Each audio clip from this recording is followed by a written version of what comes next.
By my watch, it is 11 o'clock. Where I come from, we start on time, we finish on time. For those of you that don't know me, hi, I'm James. My office, Riskwell, is in McKinney, here just about an hour from here, hour to the east.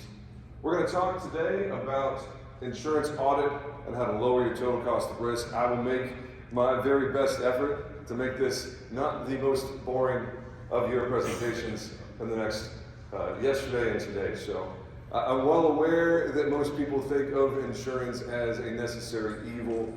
Honest to God, before I got in the industry a decade ago, I didn't know the first daggum thing about it. I bought it because the landlord said you had to, because the state of Texas said you had to. That's another story for another day. I'm not going to be conceptual and strategic and high level in this conversation. This is all going to be tactical and actionable. My whole goal for this workshop is that you guys leave, you go out that door, and you're able to implement this information and drive more of your top line to your bottom line and protect your business against future loss. So we're just going to jump in here, and I'm just going to get after it. My first objective is to help you start to adjust the way that you think about risk and insurance before we even get into any sort of purchasing a product, any sort of making decisions on deductible, on coverage, on endorsements, on any of the actual product stuff. We need to adjust the way that we think about risk and insurance. Because simply put, risk management, this is my definition for roofers.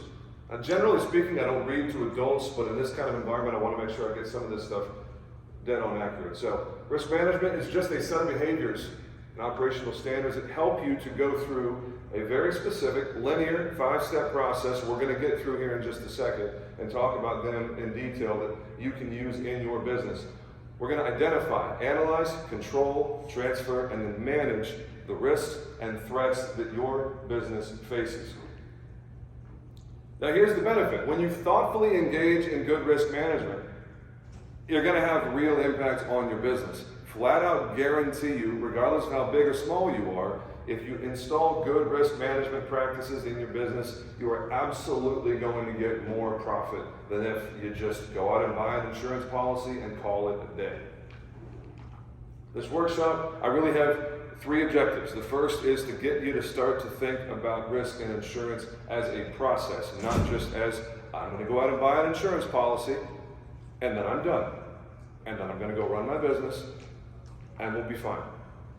The second is to talk about insurance audit, how to win, how to stay in front of it, how to make sure you never get smacked upside the head with a surprise bill in the mail that you didn't see coming and your agent never told you about. We're going to get very specific on exactly how I can make sure that you guys never, literally never, have a bad insurance audit ever again for the rest of your career. Flat out guaranteed, no more surprise audits. And the third is simply lower your total cost of risk. We're going to talk about the total cost of risk equation and why you should care about it and the impact that you can have on exactly what your total cost of risk is. Sound good? That's why you're in this room, right? All right, let's get after it. A few points to consider before we get to the insurance part. If you skip the risk management and all you do is go out and buy an insurance policy, I can guarantee you, you will pay a lot more in the long run because you're going to have more insurance costs because you're going to file more claims. When you have a claim, what do you pay? A deductible, which comes out of your pocket. So if you're not engaging in good risk management, you're going to cost yourself a lot more dollars in the insurance program. And indirect cost, like labor participation and opportunity cost and productivity, all of that stuff, major cost drivers. The monetary impact of good risk management is going to impact your business regardless of how big or how small you are. Some of our clients at Riskwell are as small as a couple $100,000 in annual revenue. Some of them are north of 20 million.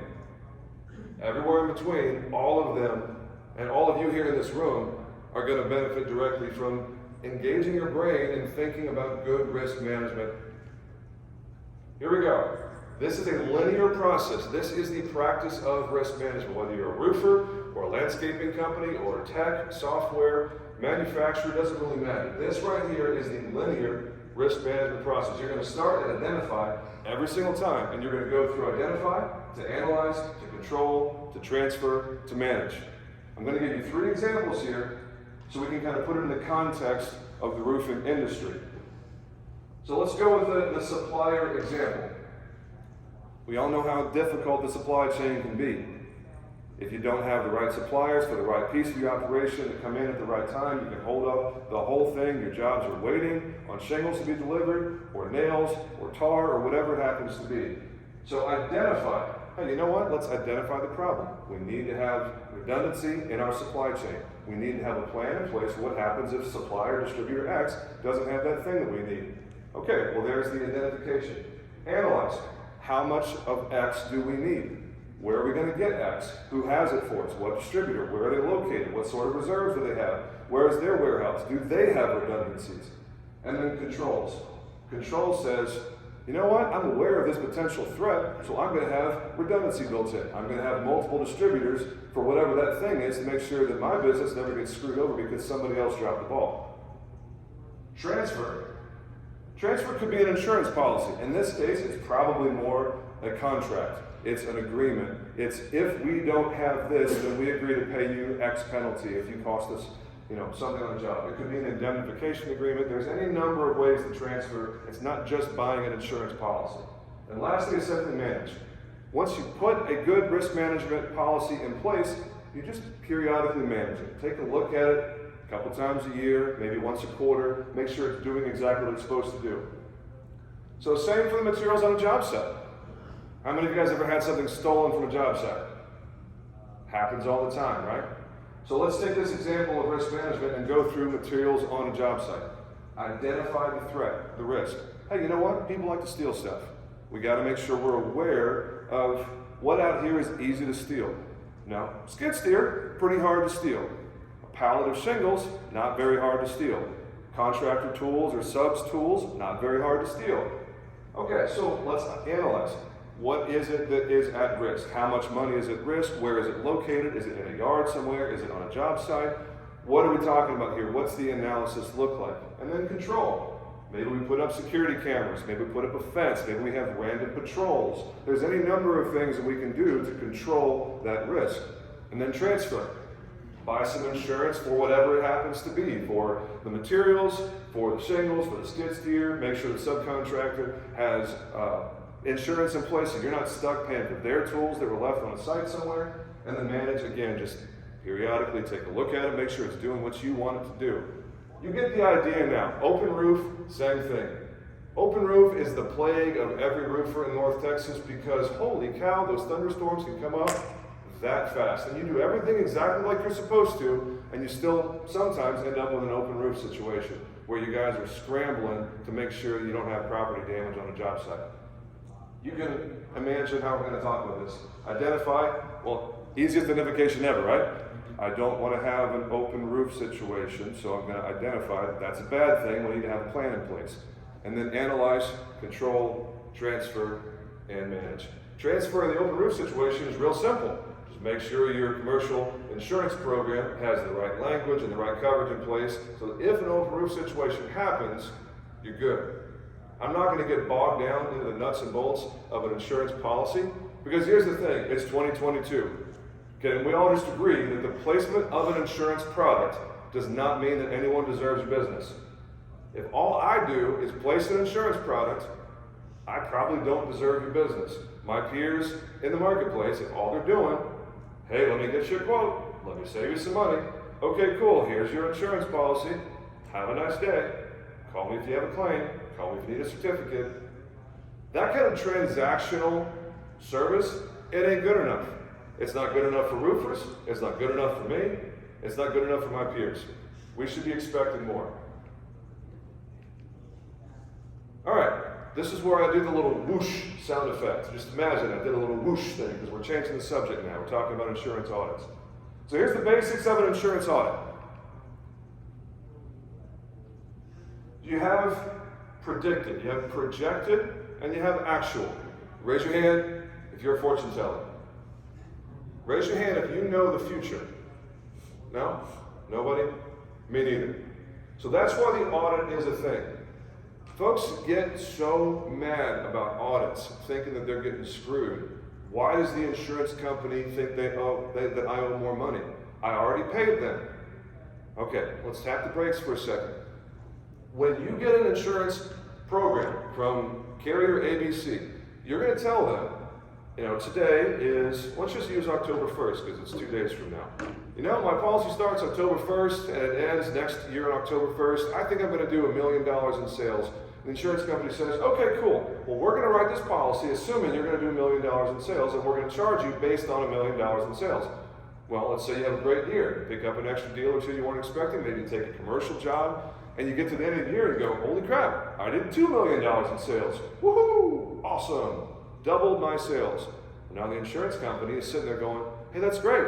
Awesome. You doubled your sales. That means you also doubled your exposure, and we charged you for a certain exposure when in reality you actually had double the exposure. So we're going to need a little bit more money. The audit is nothing but a reconciliation of the difference between projected and actual.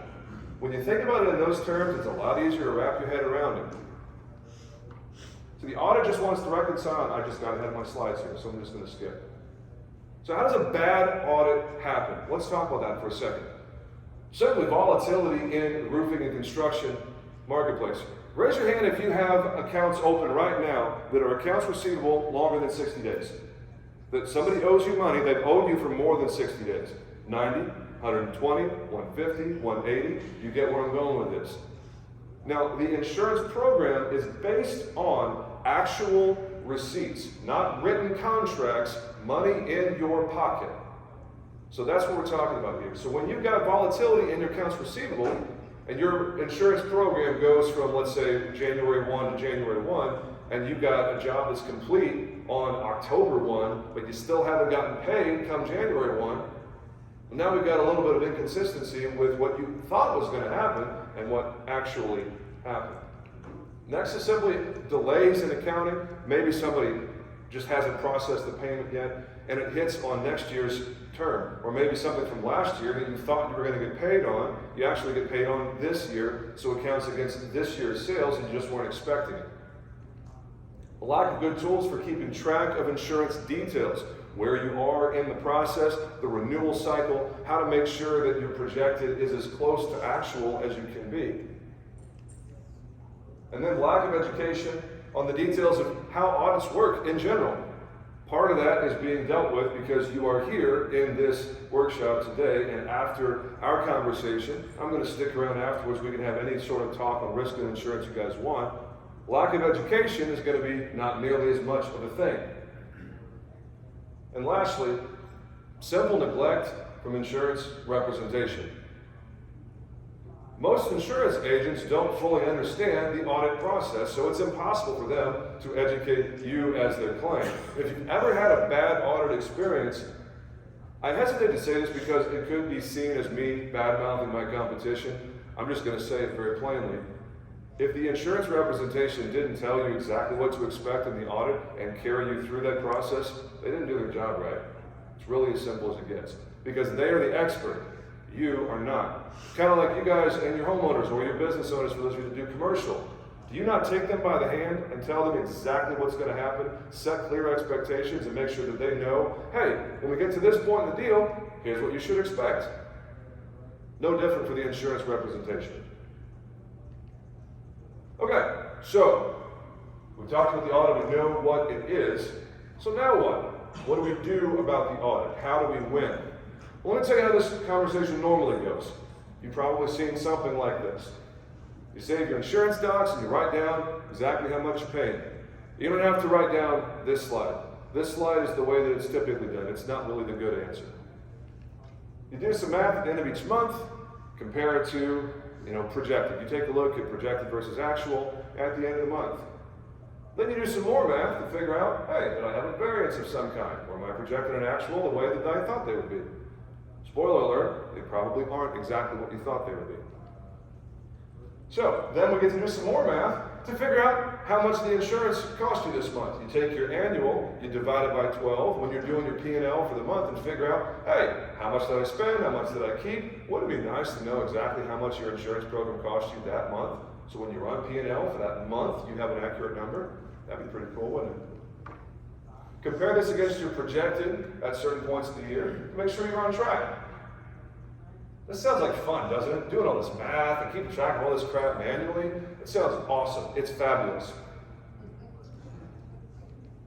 Do some more math and see how much audit you're going to owe. I don't know about you guys, I don't necessarily like owing more money at the end of the year, right? Again, more math. I don't know about you guys, but I stopped doing math after college. I don't really like doing math. I have a calculator on my phone. It does math for me. Technology. Woo! I don't like doing math. You probably don't either. Then you get with your insurance representative. Like a week before renewal, let's be honest, you know it is, like a week before renewal, and you're like, oh, by the way, my revenue estimate, triple it. And now the insurance representative has to go to the carrier and be like, oh yeah, by the way, we totally blew past the revenue estimate. We got a big fat audit. I need you to renegotiate this thing. Ooh, sorry. Not gonna go too well, is it? What if there's a better way? What if I came up with a better way before I came in here, and I'm going to tell you about it right now? I love this clicking. It's a dramatic effect, right? Ba-ba-ba. You don't have to take a picture. I'll give you one. You're good. And I'll give you one with no strings attached. No, get a quote from us and we'll give you this audit tool. Nothing like that. No, I'm just going to give it to you. Because you're going to see it and go, wow, this is cool. Why didn't my agent do this? Huh. What else is my agent not doing? Huh. So, audit tool. Let me tell you how this works. So we got our effective date. Actually, does this little laser thing? Oh, look at that. It's got a laser. These are on Amazon, by the way. They're like $10. It's pretty cool. Policy effective date and expiration. This is an actual client of ours at Riskwell. We've got projected revenue, $15 million, and projected premium. Now, you can't see it, but this does general liability and workers' compensation on one screen. You put in the basic information like effective date and name of your company and address and whatnot on the cover page, and all of this stuff is fancy pre-filled stuff. We take care of all that for you. We put the actual rate for your GL insurance, for your work comp insurance and all that. We pre-fill that for you. For those of you that are not current clients, you're going to get a copy of this tool. If you want us to pre-fill it for you, just send us a copy of whatever your current insurance is. We'll fill that in, or you can look at your own insurance and watch the video we have on the website of how to use the tool. You can fill it in yourself. Some of you are going to be like, oh, I see what you did. You're trying to get a copy of my insurance policy. That's pretty slick there, Mr. Risk Manager. Some of you are fine with that and some of you aren't. I'm cool either way. It's whatever you want. So what you do here, these are the columns. For those of you that are in the back, it's really small text. I'm sorry, I couldn't make it larger for you. But this first one here is going to start in the month of the year, and it follows whatever your effective date is. So if you put in, 11/1, November is going to be the first month there. And you get to the end of that month, and you just put in, or you have your bookkeeper or somebody in your office plug in the actual revenue. And it's going to calculate based on that your projected revenue remaining. It's going to tell you the actual insurance premium dollars that you used that month. It's going to tell you how much premium you have left based on what you started with. And these columns are going to be blank. I'll explain this here in just a second. Revenue subject to a split rate, may or may not have this.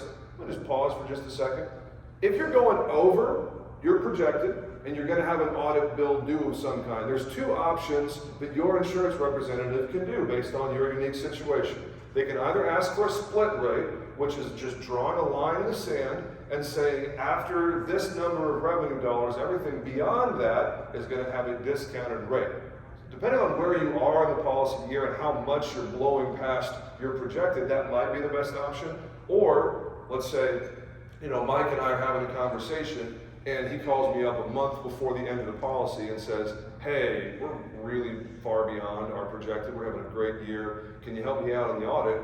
At that point, it's probably better to just go to the carrier and ask for a credit instead of a split rate. Just say, hey, carrier, we're blowing past our projected. We're going to have an audit. Really would appreciate it. Best option is to pre-negotiate. Before you even get started with the policy, tell the carrier, hey, we want audit relief of 10%. Sometimes you can get it 15%. But tell the carrier up front, we want this. A lot more likely to get it than, negotiating at the 11th hour. So, estimated audit premium, this last column right here, this is the good stuff. So we projected 15 million, and you can see here, November to November. In August, we ran out of premium because they reached their projected. And then what happens after that? We have $2.3 million in revenue beyond what they thought was going to happen. So the audit tool says, okay, no big deal. Revenue in excess of projected, and using the calculations behind the scenes, you know before you even get done with the policy, you have a total of $16,675 in audit. We pre-negotiated a 10% credit, so the bill due was $15,000. And you know that before the audit ever gets run. No math, no worried about anything with the agent, no heartache, no, I wonder where we are. Yes, sir. What was that point you made about, what were you stating about pre-negotiation? Yep. I didn't quite get clarity on that. The clarity is your insurance representative should be pre-negotiating the audit relief before the policy ever starts. Because if you ask for it up front, the carrier, in our experience, the carrier always gives it. You just got to ask for it. So define audit relief. A credit on the audit. Like for instance, this number here, the 1668 you see, was pre-negotiated as a 10% give back at the audit before the policy ever began. But you were saying you're running over. Why would you get a credit back if you're running over? Because when you go over your projected, when your actual is higher than your projected, you have an additional premium due. The credit is on that additional premium due. So let's say you project $1 million and you end up with $2 million in actual sales. That variance is $1 million in sales. So the insurance company is going to say, okay, you had $2 million in sales. We've already billed you for the first $1 million because you told us about that at the beginning of the policy. But now this extra $1 million, we haven't billed you for. So we're going to bill you for that extra $1 million that went beyond what your projected was.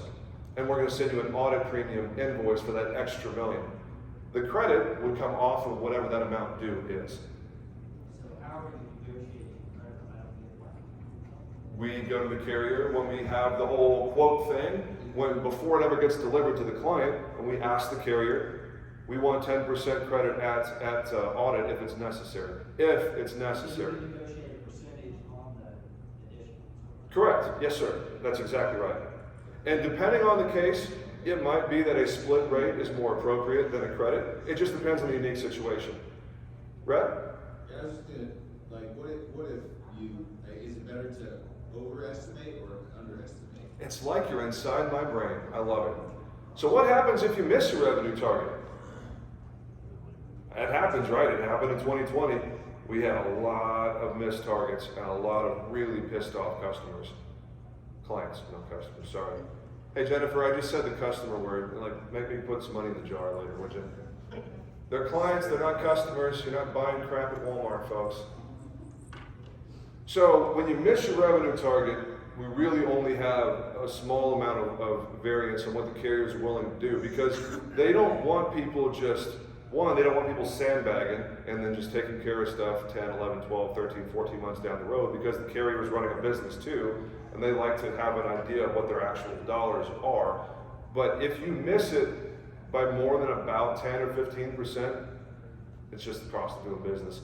To answer Rhett's question, I would much rather you miss it on the low end, I'd much rather you project on the low end rather than project on the high end. Because as your risk manager and representative, we can always go up. We can go up as high as we need to go up and ask them for whatever we need to ask them for on the high end.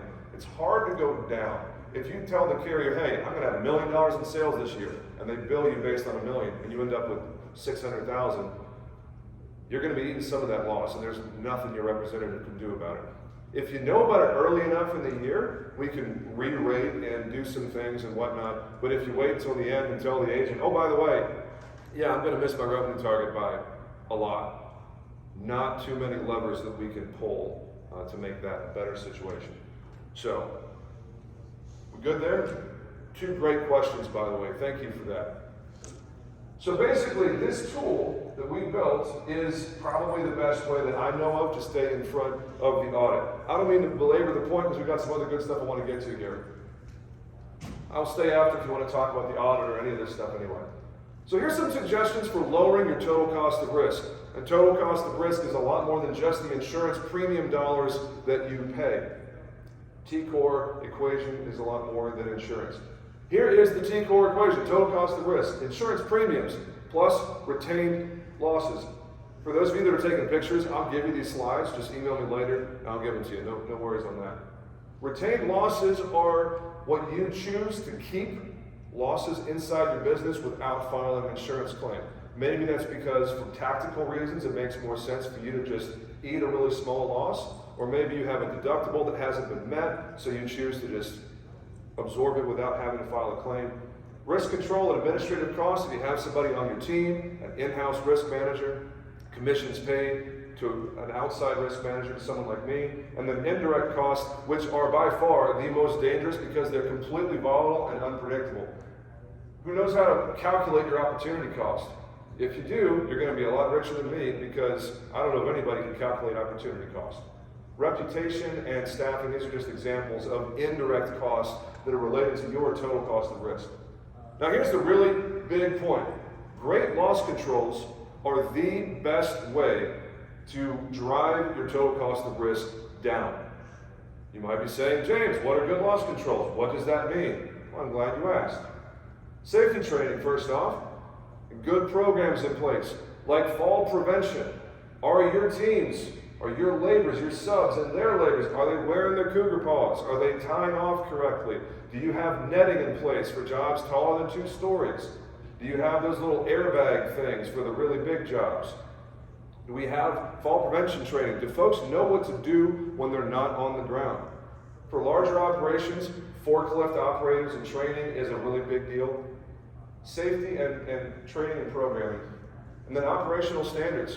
Are you running a clean job site? Are you likely to have bodily injury, accidents, property damage? What's your procedure for open roof situations? Do you have something in place? Do you practice the emergency tarping? Do you have something set aside where, hey guys, these are the standards for when X happens? Operational standards will save you a lot of money. Fleet management and driver selection. Do you have telematics in your company vehicles? Are you tracking how fast people are going, how aggressively they're braking? Distracted driving, cameras on the front and facing the driver. Fleet management can save you a lot of money, especially for larger operations. Driver selection criteria is absolutely mandatory. If you're not running MVRs on all of your drivers, you are definitely going to get screwed sooner or later, because I promise you somebody's hiding speeding tickets in their driving history. And if you don't run an MVR, you'll find out about it when they are on your insurance policy as a driver, and suddenly that rate goes up a few $1,000s more than you think it should. And you know why? Because so-and-so driver is on your list, and the insurance company is like, ooh, no, we do not want him driving. Do you see his record? Get him off the driver list. I mean, you can keep him on the driver list, but you're going to pay a premium for it. And then OSHA standards and making sure you got all your filings done, you're following what Uncle Sam says is a safe way to be. And last on our little list here is contract review. Is your attorney or your risk manager taking a look at all of your third-party relationships and making sure that you're not taking somebody else's risk on yourself? Because when you take someone else's risk, your total cost of risk is automatically going to go up, folks. Automatically. So when you have good contract review, you're going to make sure that your subcontractors are providing you the protections that they're supposed to, that all of your third parties that owe you a debt of indemnification, which is just a fancy way of saying make you whole like you were before the loss. When you have good contract review, your risk manager, your attorney, your insurance representative is going to be able to check for additional insurance status for all third parties. Because if you're not requiring insurance and asking for additional insurance status, you are just volunteering to carry somebody else's water. I don't know about you, but I don't like carrying other people's water for free. If you make a business decision and choose to pick up someone's exposure, cool. You can do that if you want to. But when you just don't have something in place, you're picking up everybody's exposure. You may not even know it. Hold harmless, waiver of subrogation, primary non-contributory. I'm not going to get into insurance terminology. That'll just bore you guys to death. And I see a lot of tired faces already. So I'm going to try to keep this as lively and engaging as possible. Minimum subcontractor insurance standards. Are you holding your subs and their subs and everybody who's downstream from your operation, are you holding them responsible to minimum standards? Again, I don't want you guys holding someone else's water. You don't need to carry their water for free. This is one of the things that we do for our clients as well. We have templated documents that are attorney reviewed. They're available to all of our clients, just template standards that you can use and do whatever you need to for it. I'm not an attorney, but I like providing real value. So, I'm going to do the little whoosh sound effect now. I'm going to change the subject again. If you're a sophisticated operator, if you are spending upwards of roughly $400,000 in annual total cost for risk and insurance, and that is inclusive of general liability, excess, work comp, commercial audit, and those items all together add up to more than $400,000. You're probably going to find that alternative risk transfer beyond just run-of-the-mill normal insurance programs are going to be a really good idea. You may have heard the term captive thrown around. Captive is, the last 10 years, getting into a captive has been kind of the sexy thing to do when you reach a certain point. And all it is the pooling of risk, where a bunch of roofing companies get together and say, hey, let's just insure each other. We'll hire an outside party to be the administrator. We'll have our own little micro insurance company. And it gets underwritten by somebody like CNA or other, big box carriers. I'm not going to get into any of this because this is definitely a one-off thing. And for most people that are attending this conference, this is irrelevant. You're not nearly big enough to see any real benefit from alternative risk transfer strategies. But it's important that you know what's out there, because, man, a lot of folks are big enough to be in a captive to see a lot of money saved and a lot of efficiency gained from being in a captive, but their agent has never told them about it, their risk manager has never mentioned it, either because they don't know about it or they're not familiar enough to talk about it, they're intimidated to have that conversation. There's any number of reasons why you may not be at all familiar with it. One of the biggest things I love about alternative risk transfer is that you get a lot more bang for your buck if you are running a clean shop. You get a lot more direct reward for good loss performance when you're in one of these alternative kind of programs. If you've ever been really frustrated by why your rates keep going up when your claims are zero, then this is the sort of program that you definitely want to take a good look at once you get big enough to have the upfront capital and the operating cost make sense. Because if you're at $100,000 a year or $200,000 a year, it just doesn't really make monetary sense to do something like this quite yet. We can have What is big enough? What do you mean by big? annual expenditures of roughly $400,000, because there are startup costs, there's annual capitalization, there's business credit requirements. You have to be running a fairly clean shop to be even eligible to entertain the possibility of being in a captive or one of these alternative risk transfer programs. You have to qualify for it. It's not like insurance, traditional insurance, where you can just go to the market and purchase a product and call it a day. You're not talking about gross income. No, I'm talking about actual risk and insurance program costs, like the premiums that you pay, risk manager consulting fees and whatnot. If you're in, $350 to $400 is when it starts to be a pretty good idea to consider. I don't want to spend too much time here because, like I said, for most people attending here, this is irrelevant because you're probably not spending anywhere near $350,000, $400,000 a year. But if you are, definitely need to be aware of that. I got one question. Yes, sir. If you are in a captive and you have a seat join first year, and if you have a claim in that first year, Yeah. how does insurance carrier, do they keep you out the next year? They want you? If you're in a good captive, no. No, and they're going to be taking a look at trailing loss history when they are looking at you and doing their due diligence.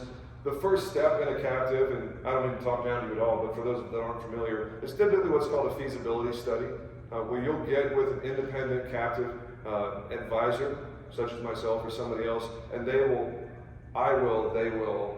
get you with a third party to run a feasibility study, to just talk about your business and talk about what it means to be in a captive and run you through some numbers and help you understand whether or not it makes sense to even entertain the possibility, or if you're better off just staying in the traditional insurance marketplace.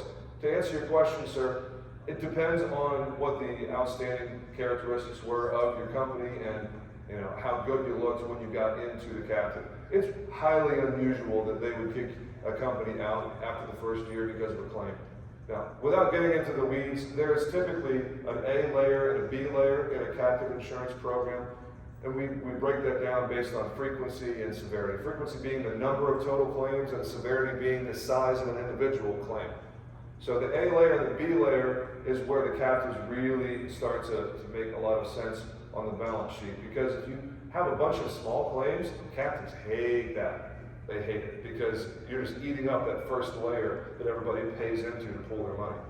So I don't know what kind of, we can talk later if you want to talk specifics, but the short answer is probably not. You're probably okay. So that is it for the slides. Suggested action items now. I'm going to put up a QR code here in a second, and it'll take you to our website. There's a little button on that website that says request your audit tracking tool. I promise you, I'm not going to blow you up with, hey, let me get you a quote. We'll save you lots of money. Nice to meet you at the conference. I sure would like to be your insurance agent. Like, that's definitely not going to happen, I promise you.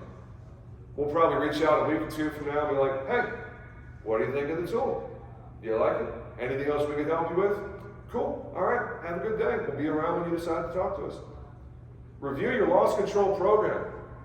Like we talked about a few slides ago, safety and loss control, getting those programs in place, paying closer attention to those operational standards that could be a driver of loss and claims in your business.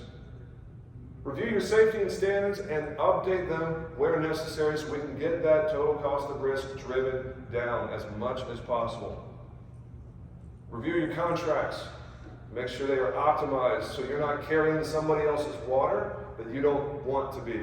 Make sure you've got subcontractor minimum insurance requirements in place so that sub that does something really stupid doesn't end up costing you a lot of money because you didn't have your ducks in a row. And if it's applicable, if you're in the room and you're in that area, you know, somewhere around $350,000 or $400,000 in annual insurance cost, happy to have that conversation and see if there may be something that you need to be aware of in the marketplace. I'm going to leave this up here for a little bit. This is my last slide, and we got done about 13 minutes early. I was trying to leave some time for Q&A. Yeah, go ahead and hit that. That'll take you right to our website, riskwell.com/roofers. On that roofing website, you'll see an opportunity to request a review of your program, and the button right below that says request my audit tracking tool. And click whatever button you like. And that is my last slide. So I will thank you for your time, and I'm going to stick around here. Any questions, anything I can help you guys with? Yes, sir. So, I haven't been in the roofing business forever, but I've been around since 2015. Yep. With my company. And I've already seen the cost, we mostly do residential, and the cost has doubled. Yep. With that being said, the revenue for the annual has doubled because the cost of roof doubled. Yeah. But the risk for the insurance company hasn't. It's still the same amount of houses. So Yeah. I don't understand why they go off revenue. I don't know they do, but Sure. it's frustrating to me that they go off revenue because all it is that the revenue is doubled, but the risk is the same for the insurance company. The revenue has doubled, but the risk is actually significantly different as you are in business for a long time. There's two reasons for that. The first is your revenue is the easiest way to measure exposure. Asking for the number of jobs, but the insurance company is making an assumption that a $2 million residential roofer is going to do roughly double the jobs of a $1 million revenue company. That they break that down into exposure units, and that's where they base the. And I get that, but from 2015 to now, Yeah. the only thing that's changed is that it costs twice as much. But that company that was $1 million in 2015 is now doing $2 million in say 22. Yeah. But the risk is exactly the same because they're doing exactly the same amount of houses because the only thing that changes is revenue. In those situations, it's a good opportunity to look at the rate per thousand. Because if you look at your policy, you go on and take a look at the guts of the policy, you're going to see a breakdown of the class codes. And if you do commercial and residential and other stuff like, painting, siding, gutters, fencing, there's a number of related trades. You'll see a listing of those trades on your insurance policy, and you'll see exposure, which is revenue or sales, and you'll see a rate for each one of those class codes. For instance, residential roofing, the GL class code 98678 will have a rate corresponding to it, and then 98677, well, commercial roofing, will have a different rate. Pay close attention to the rate, because that is where you have leverage. If you've got a great loss experience and you've been in business for 10 years, your agent should be going to the underwriter and saying, hey, this rate needs to go down. Because if the rate goes down, your total cost will go down. I get what you're saying, but it's the same amount of houses and I'm saying if it was even, but Yeah. it's the same amount in 15 as it is in 22. The only thing changing is now that the price of everything has gone up. But And it that's- hasn't changed their risk at all. There's two buckets of pricing. There's the big risk, there's the market as a whole, the macroeconomic factors, where, insurance is nothing but the pooling of risk among similar types of businesses. The law of large numbers, you probably heard that term before.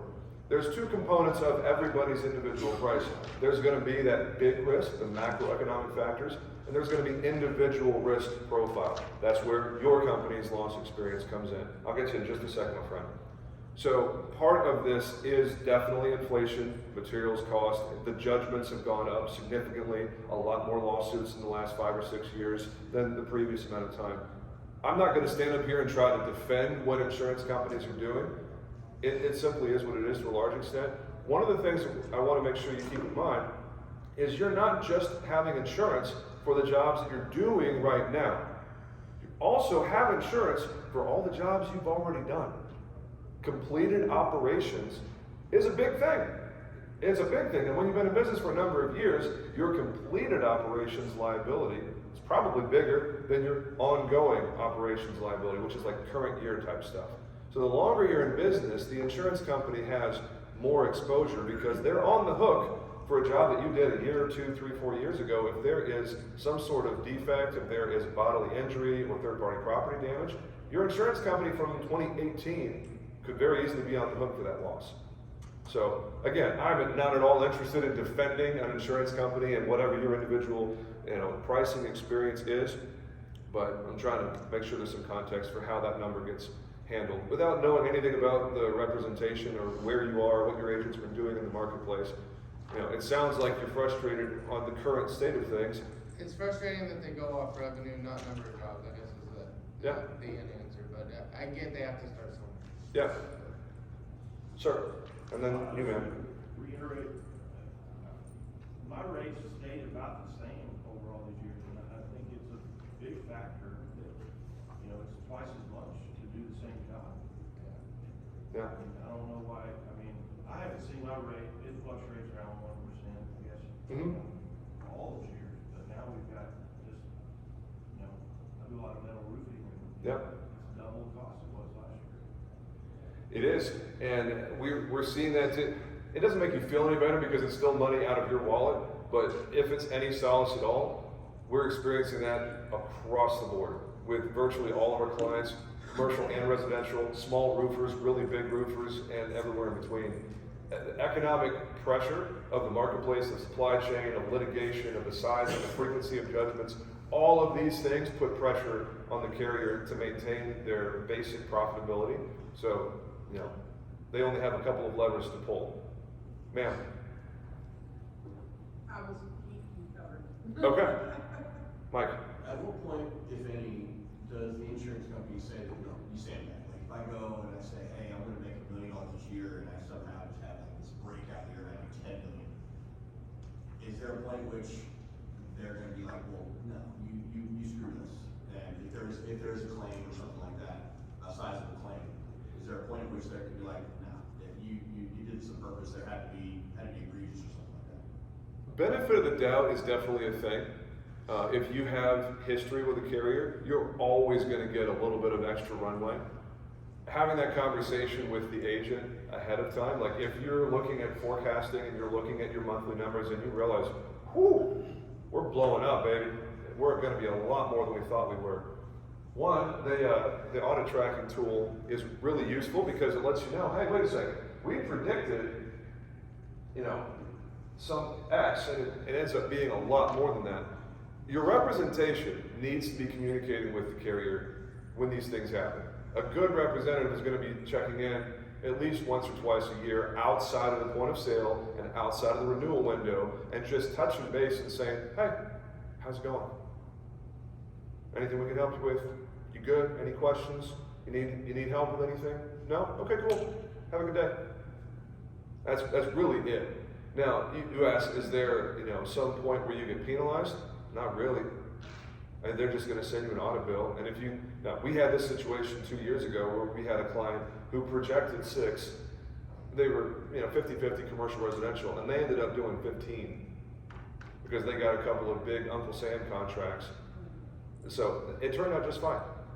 I got the same scenario, it happened with me right now. Mhm. And, my agent told me just to ignore the audit and see if they come back and throw a number.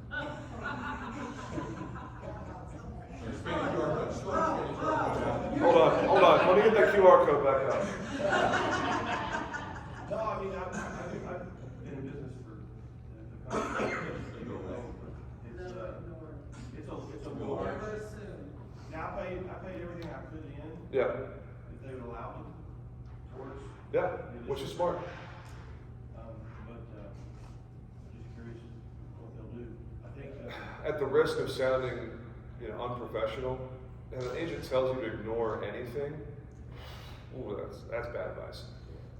The carrier's never going to just go away. They don't ever just go away. well, I know they're not gonna go away, but I think there's a point when they're just gonna go ahead and estimate something and send me a bill. And it'll be better than what I would be facing. That seems like a gamble. Here's the thing. When they do the audit, they're always asked for financials. And typically, if you failed to perform, for one thing, if you just flat out refuse to send the stuff, they'll more than likely non-renew your policy. They'll send you an audit bill, but they'll non-renew at the end of the current term. You're blacklisted from that carrier. And if that happens, good luck ever getting with that carrier ever again. So that's one thing. The second thing is when you do provide the information asked for in the audit, and we got 4 minutes left, I want to be mindful of your time, just so we're on the same page here. When you do go after the fulfillment of the audit request, they're going to ask for financials, and if you didn't provide them last year, flat out guarantee you they're going to ask for last year's financials and this year's financials. And then at that point, you're double whammy. So, respectfully disagree with your current representation. Yes, ma'am. I was just gonna say, just remember everything you do in insurance and your business and everything is based off of relationships and resources.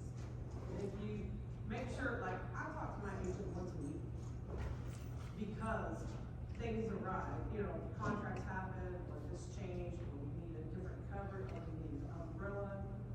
You need to remember, they also have a lot of resources too. And if they'll work hard for you if you'll just give them the information. But yeah, do not ever ignore it because it will come back and bite you. Here's the Just thing. get ahead of it, be proactive instead of reactive. Yeah, like I said, we paid everything in we could towards it. Yeah. You have two choices, folks, and I'm going to end with this because I think this is a good summary. The marketplace wants to tell you insurance is a commodity you should buy based on price. If you never intend to file a claim, that is absolutely accurate. If you don't ever intend to use your insurance or need it to do anything for you, then yeah, absolutely buy on price and nothing else, because that's all that matters if you're never going to file a claim. If you don't need any of these extra services that we've talked about, which, by the way, are rolled into what we already do for the client. The purchase of an insurance product is the funding mechanism for all that risk management stuff we talked about. We have a commission, we always have a brokerage fee of some kind. We build in these risk management services at the point of sale. So for the folks that say, nah, I'm good, I don't need it, I'm just like, cool, more profit for me. You already paid for this advice. If you don't want to use it, I'm cool with that, but it's totally your choice. So the insurance mechanism is the funding for all these other things. So you can treat it like a commodity, and you can look at price, and you can look at, the number of certificates that get sent out, or whatever sort of commoditized way of thinking you want. Or you can put some of this to practice and say, hey, you know what? I deserve more from my risk and insurance relationship. I should be getting advised on all of those things. You're already paying for it. Shouldn't you get your value worth? That's my argument. And I'll just close again with simply saying, as a professional, I stand on stage at insurance conferences, I coach hundreds of insurance agents on all of this stuff. And what do I tell literally all of them? If you sell on price, you will lose on price. And if all you're doing is delivering a product, you are imminently replaceable. Because the smart people that are making buying decisions realize that if all you're doing is providing a product, you're of no value at all to the consumer. That product, here's the thing, folks, and I hate to say this, there's nothing special about the products that we deliver. Yes, we are very, very serious about serving roofing and construction accounts.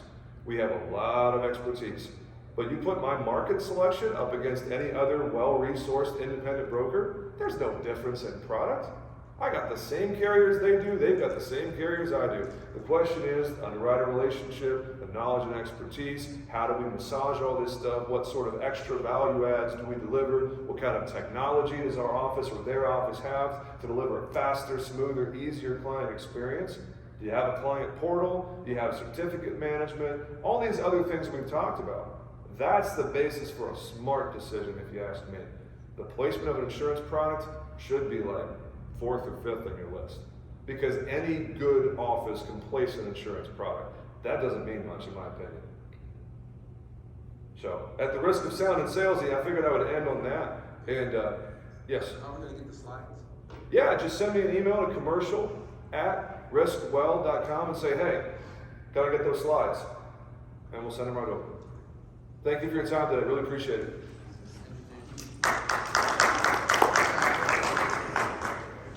I got some cards if you want them. One for you, one for a friend. McKinney. Yep. Yep. I mean, you already know what to find. Thanks, James. Thanks, James. Thank you. Appreciate it, Raj. James, I have such a good relationship with my insurance person that I call and say, how do you want more money? Yeah.